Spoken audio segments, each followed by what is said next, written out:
2023 की बात है। मुंबई के अंधेरी ईस्ट के मरोल इलाके में स्थित एनजी कून ऑनपरेटिव हाउसिंग सोसाइटी के फ्लैट नंबर 306 में 25 वर्षीय रूपल ओंगरे रहा करती थी। वह एक ट्रेनी एयर होस्टेस थी और उसके साथ उसकी बहन ऐश्वर्या ओंगरे भी इसी फ्लैट में रहती थी, जो आईसीआईसीआई बैंक में काम करती थी।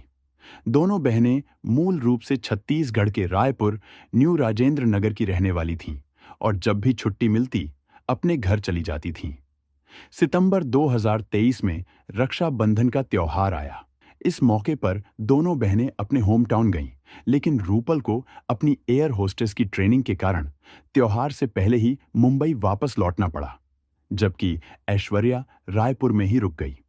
रूपल अपने परिवार और दोस्तों से फोन पर बातचीत करके जुड़ी रहती थी, क्योंकि वह घर से दूर थी। कभी परिवार के लोग उसे कॉल कर लेते, तो कभी उसके दोस्त उसका हालचाल पूछते। 3 सितंबर 2023 रविवार का दिन था। यह दिन रूपल के ट्रेनिंग इंस्टीट्यूट की छुट्टी का दिन था, इसलिए वह अपने फ्लैट में ही थी। घर वालों को भी यह पता था कि आज रूपल फ्री है, इसलिए उन्होंने हमेशा की तरह सुबह 10:30 से 11 बजे के बीच उससे बात की। उसने हंसते हुए परिवार और दोस्तों से बातचीत की, लेकिन 11 बजे के बाद अचानक उसने फोन उठाना बंद कर दिया। उसके पिता ने सोचा कि आज वह फ्री है, तो हालचाल लेने के लिए उन्होंने भी कॉल किया, लेकिन इस बार फोन की घंटी बजी, पर रूपल ने कॉल रिसीव नहीं किया। उन्हें लगा कि शायद वह किसी काम में व्यस्त होगी, नाश्ता बना रही होगी। उन्होंने सोचा कि शायद वह मिस कॉल देखकर बाद में जवाब देगी। आमतौर पर अगर रूपल बिजी होती और फोन नहीं उठा पाती, तो वह एक मैसेज कर देती थी कि बाद में कॉल करेगी। लेकिन इस बार ऐसा नहीं हुआ। सुबह तक सब कुछ सामान्य था। रूपल ने मुस्कुराते हुए बात की थी, लेकिन 11 बजे के बाद से न वह फोन उठा रही थी, न ऑनलाइन आ रही थी। कुछ तो अजीब था। शुरुआत में रूपल के पिता को लगा कि वह शायद किसी काम में व्यस्त होगी, इसलिए फोन नहीं उठा रही। लेकिन जब काफी देर तक कोई जवाब नहीं मिला, तो चिंता बढ़ने लगी। उन्होंने परिवार के बाकी सदस्यों को भी इस बारे में बताया। अब सभी अपनी अपनी ओर से रूपल को कॉल करने लगे, लेकिन हर बार फोन की घंटी बजती और कट जाती, कोई जवाब नहीं। सुबह से लेकर दोपहर और फिर शाम तक वक्त खिसकता गया, लेकिन रूपल का फोन अब भी बंद था। घर में बेचैनी बढ़ने लगी, क्योंकि वह मुंबई में अकेली थी। परिवार का वहां कोई करीबी रिश्तेदार भी नहीं था जो जाकर देख सके। जब चिंता हद से ज्यादा बढ़ गई, तो रात करीब 9 बजे ऐश्वर्या ने मुंबई में अपने एक दोस्त से संपर्क किया। उसने तुरंत दोस्त को बताया कि रूपल सुबह से फोन नहीं उठा रही और वह फ्लैट में अकेली है, इसलिए जाकर देखना जरूरी है कि वह ठीक है या नहीं। 9:30 पर ऐश्वर्या का दोस्त रूपल की बिल्डिंग पहुंचा। उसने सिक्योरिटी गार्ड को पूरी स्थिति समझाई और फ्लैट नंबर 306 में जाने की अनुमति मांगी। इस बिल्डिंग में आने जाने वालों का पूरा रिकॉर्ड रखा जाता था। कौन आया, कब आया, किससे मिलने आया, सब कुछ रजिस्टर में दर्ज किया जाता था। सिक्योरिटी गार्ड और कुछ अन्य लोगों के साथ ऐश्वर्या का दोस्त फ्लैट नंबर 306 के दरवाजे तक पहुंचा। डोरबेल बजाई गई, लेकिन अंदर से कोई प्रतिक्रिया नहीं मिली। कई बार घंटी बजाने और दरवाजा खटखटाने के बावजूद भी कोई जवाब नहीं आया। जब दरवाजा खोलने की कोशिश की गई, तो पता चला कि वह लॉक था। अब ऐश्वर्या को पूरी स्थिति और भी संदिग्ध लगने लगी। उन्होंने अपने दोस्त से कहा कि पास के एक चाबी बनाने वाले को बुलाओ, जो डुप्लीकेट चाबी बना सकता है। इस बीच सिक्योरिटी गार्ड ने बिल्डिंग मैनेजमेंट को भी सूचना दे दी कि फ्लैट में एक लड़की अकेली है और सुबह से कोई जवाब नहीं दे रही। कुछ ही देर में बिल्डिंग के अधिकारी भी मौके पर पहुंच गए। चाबी बनाने वाला भी फ्लैट के बाहर आ चुका था। उसने कड़ी मशक्कत के बाद आखिरकार दरवाजा खोल दिया। हालांकि रूपल और ऐश्वर्या इस फ्लैट में किराए पर रह रही थीं, लेकिन इस अपार्टमेंट के असली मालिक कहीं और रहते थे। उनके पास डुप्लीकेट चाबी थी, लेकिन उसे लाने में समय लग रहा था। हर गुजरता सेकंड भारी पड़ रहा था, इसलिए चाबी के एक्सपर्ट को बुलाकर दरवाजा खुलवाया गया। जैसे ही दरवाजा खुला, ऐश्वर्या का दोस्त और कुछ अन्य लोग अंदर दाखिल हुए, लेकिन अंदर का नजारा देखकर सबके रोंगटे खड़े हो गए। लिविंग रूम की फर्श पर खून के धब्बे फैले हुए थे। घर का सामान बेतरतीब बिखरा पड़ा था। फर्श पर खून के निशान देख ऐसा लग रहा था मानो किसी को घसीटा गया हो।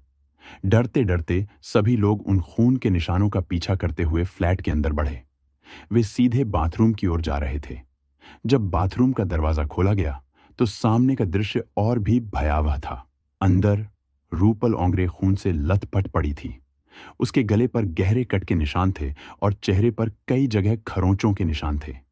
एक हंसती खेलती लड़की जो कुछ घंटे पहले तक अपने परिवार से बात कर रही थी, अब निर्जीव पड़ी थी। आखिर इस फ्लैट में क्या हुआ था? रूपल की हालत देखकर उनके दोस्त ने फौरन उसकी बहन ऐश्वर्या को फोन किया और पूरे हालात से अवगत कराया, जबकि गार्ड ने पुलिस को सूचित कर दिया। रात करीब 10 बजे पवई पुलिस मौके पर पहुंची और तत्काल रूपल को घाटकोपर के राजावाड़ा अस्पताल ले जाया गया, जहां डॉक्टरों ने उसे मृत घोषित कर दिया। रूपल के गले पर किसी तेज धारदार हथियार से किए गए 2 गहरे घाव थे। साथ ही उसके चेहरे पर नाखूनों की गहरी खरोंचें साफ नजर आ रही थीं। शरीर पर भी कई चोटों के निशान थे, जिससे यह स्पष्ट था कि यह हत्या का मामला था। जब लोगों ने बाथरूम में उसका शव देखा, तब तक खून पूरी तरह से सूख चुका था। यह खबर सुनते ही उसका परिवार सदमे में आ गया। बेटी की इस हालत की जानकारी मिलते ही वे तुरंत मुंबई आने की तैयारी करने लगे। रूपल ओंगरे बेहद प्रतिभाशाली और आत्मनिर्भर लड़की थी। उसके परिवार में 2 बड़ी बहनें और एक भाई था। घर की सबसे छोटी संतान होने के कारण वह सबकी लाडली थी। उसके पिता सरकारी विभाग में इंजीनियर थे और अब रिटायर हो चुके थे। रूपल ने अपनी प्रारंभिक पढ़ाई रायपुर में पूरी की और उच्च शिक्षा के लिए चंडीगढ़ चली गई। उसका सपना था कि वह एक दिन एयर होस्टेस बने। वह स्वभाव से मिलनसार थी और सोशल मीडिया पर भी काफी सक्रिय रहती थी। अपने सपनों को साकार करने के लिए उसने कड़ी मेहनत की। चंडीगढ़ में पढ़ाई खत्म करने के बाद उसने एयर इंडिया में फ्लाइट अटेंडेंट के लिए आवेदन किया और चयनित हो गई। इसके बाद उसे 6 महीने की ट्रेनिंग के लिए मुंबई आना पड़ा। उसकी बहन ऐश्वर्या पहले से ही मुंबई में एक किराए के फ्लैट में रह रही थी, इसलिए रूपल भी उसके साथ रहने लगी। वह मार्च-अप्रैल 2023 के आसपास मुंबई आई थी। रोजमर्रा की जिंदगी में रूपल की दिनचर्या काफी व्यवस्थित थी। सुबह वह अपने ट्रेनिंग सेंटर जाती और ऐश्वर्या बैंक के काम पर निकल जाती। शाम को दोनों घर लौटती थीं। ट्रेनिंग के दौरान रूपल की कई नई दोस्त भी बन गईं।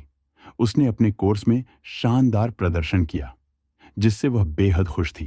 परिवार को भी गर्व था कि उनकी बेटी अपने सपने को सच करने के करीब पहुंच रही थी। लेकिन किसे पता था कि 3 सितंबर को वही रूपल अपने घर के बाथरूम में खून से लथपथ मृत पाई जाएगी। अगस्त 2023 के अंतिम सप्ताह में रक्षाबंधन का त्योहार था, जिसके लिए रूपल अपनी बहन ऐश्वर्या के साथ रायपुर गई थी। राखी से ठीक एक दिन पहले उसे दिल्ली से एक फोन आया। कॉल में बताया गया कि उसे कुछ अनिवार्य मेडिकल टेस्ट कराने होंगे, जो फ्लाइट अटेंडेंट के रूप में उसकी ज्वाइनिंग के लिए आवश्यक थे। समय बहुत कम था, इसलिए रूपल उसी दिन अकेले मुंबई लौट आई। वहां से अपने जरूरी दस्तावेज लिए और तुरंत दिल्ली रवाना हो गई। दिल्ली में उसके सभी मेडिकल टेस्ट सफलतापूर्वक पूरे हो गए, लेकिन दुर्भाग्य से वह वहां से सीधे रायपुर न जाकर मुंबई लौट आई, जहां उसकी बेरहमी से हत्या कर दी गई। आखिर यह जघन्य अपराध किसने किया होगा? पवई पुलिस ने उसी रात जब उसका शव बरामद किया, तब आईपीसी की धारा 302 के तहत हत्या का मामला दर्ज कर लिया और जांच शुरू कर दी। इस केस की गंभीरता को देखते हुए लोकल पुलिस और क्राइम ब्रांच की संयुक्त 8 टीमें बनाई गईं, जो बाद में बढ़कर 12 हो गईं। पुलिस ने सबसे पहले फ्लैट की गहन जांच शुरू की। फॉरेंसिक एक्सपर्ट्स और फिंगरप्रिंट विशेषज्ञों को बुलाया गया। टेक्निकल टीम ने भी अपनी जांच शुरू कर दी। परिवार और करीबियों से पूछताछ में पता चला कि 3 सितंबर की सुबह 11 बजे तक सब कुछ सामान्य था। रूपल ने फोन पर बातचीत की थी और बिल्कुल ठीक लग रही थी, लेकिन 11 बजे के बाद से उसने किसी भी कॉल का जवाब देना बंद कर दिया। जांच के दौरान पुलिस ने बिल्डिंग की सुरक्षा व्यवस्था की गहन पड़ताल की। वहां लगे सीसीटीवी कैमरों के फुटेज निकाले गए। संडे होने के कारण ज्यादातर लोग घरों में ही थे। पुलिस ने जब फ्लैट की जांच की तो पाया कि वहां से कोई भी कीमती सामान गायब नहीं था। रूपल का मोबाइल भी फ्लैट के अंदर ही था। गहने और नकदी भी सुरक्षित रखे हुए थे। पुलिस को कहीं भी जबरन घुसपैठ या तोड़फोड़ के संकेत नहीं मिले। जब फोन की कॉल डिटेल्स खंगाली गईं तो शक गहराने लगा। ऐसा लग रहा था कि फ्लैट में कोई जान पहचान वाला ही आया था, जिसे रूपल ने खुद अंदर आने दिया होगा। लेकिन वह व्यक्ति आखिर था कौन? रूपल की मौत की गुत्थी सुलझाने के लिए पुलिस ने अपनी जांच को तेज कर दिया था। सीसीटीवी फुटेज, एंट्री रजिस्टर और सिक्योरिटी गार्ड से मिली जानकारी को ध्यान से खंगाला गया। इन सब के आधार पर पुलिस को 35 ऐसे लोगों की लिस्ट मिली जो उस दिन बिल्डिंग में आए थे। इनमें वहां रहने वाले लोग, किराएदार, ऑनलाइन डिलीवरी एजेंट और पार्सल लाने वाले शामिल थे। एक एक कर सभी से पूछताछ शुरू हुई, लेकिन किसी पर शक की ठोस वजह सामने नहीं आई। इसी दौरान 4 सितंबर की सुबह आ गई। सोमवार की इस सुबह में रूपल के परिवार वाले मुंबई के लिए रवाना हो चुके थे। उसके कुछ दोस्त भी मिलने के लिए फ्लैट पर पहुंचे। पुलिस को अब तक मिले सबूतों से यह अंदाजा हो गया था कि हत्या सुबह 11 बजे से दोपहर के बीच हुई होगी। यह वही समय था जब बिल्डिंग में सफाई कर्मी, मेंटेनेंस स्टाफ और घरेलू काम करने वाले आते जाते थे। पुलिस को यकीन था कि कत्ल दिन के उजाले में हुआ था। अब पुलिस ने हाउसकीपिंग कंपनी से संपर्क किया और उस दिन ड्यूटी पर रहे कर्मचारियों की लिस्ट निकलवाई। इसके अलावा उन घरेलू सहायकों की जानकारी भी जुटाई गई जो अलग अलग फ्लैट्स में काम करते थे। जब रूपल के परिवार और दोस्तों ने पुलिस से बातचीत की तो यह स्पष्ट हुआ कि उसकी जिंदगी में कोई बड़ा तनाव नहीं था। पुलिस ने कई एंगल से छानबीन की, लेकिन न किसी दुश्मनी का संकेत मिला और न ही कोई प्रेम संबंध इस मामले से जुड़ा दिखा। कॉल रिकॉर्ड्स में भी कुछ संदिग्ध नहीं मिला। आखिरी बार रूपल ने 3 सितंबर की सुबह 11 बजे अपने दोस्त से वीडियो कॉल पर बात की थी। दोस्त के मुताबिक बातचीत के दौरान फ्लैट की डोरबेल बजी। रूपल फोन पर बात करते हुए दरवाजे तक गई और खोला। बाहर एक आदमी खड़ा था जो कुछ कह रहा था, लेकिन दोस्त को उसकी आवाज साफ सुनाई नहीं दी।